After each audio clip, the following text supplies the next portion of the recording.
In terms of this trend's evolutionary path, it has connections with several previous trends that we've presented. Firstly, imperfect beauty. Although the strong use of metallics has been reduced, the industrial elements are now natural quarried stones, and the damaged qualities have transformed to being unfinished works in progress, but there are still strong connections there. The roots trend had a basis of a connection with nature and an earthy palette and use of natural materials. But once again, the urban elements are replaced this season with quarried stone, primitive elements. Finally, the clarity trend from the Spring-Summer of 2019 report focused on simplification and well-being, as does the Peacemaker trend. It seems the more connected, complex, and focused on consumerism our lives become, the more our attention turns to finding meaning, a greater awareness, and having a transformative purpose. If you think how we are constantly driven to share spaces and information and share ourselves with other people, the modern world is a crowded place, both offline and online.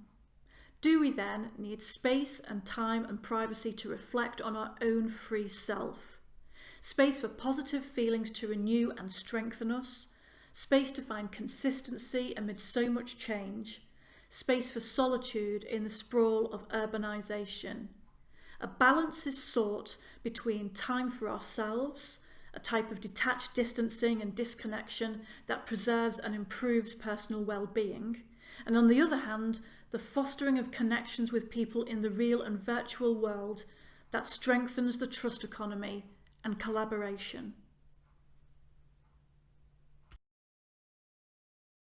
This is a reflective palette of warm naturals that exude a gentle strength and determination. To a great extent, the colour range is concerned with remaining neutral, quite literally, composed, calmed, temperate.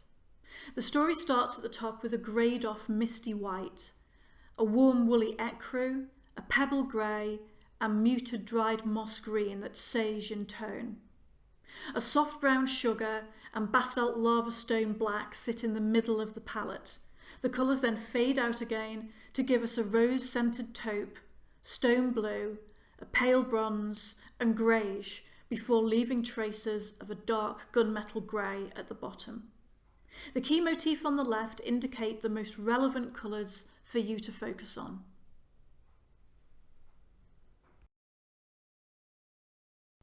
Pattern for this trend tends to be abstracted and stylised, the mimicking of strata and marble, foggy colour graduation, mottled effects, distressed layers of colour, crackled patterns, hazy landscapes and representations of river reeds and plant life are key.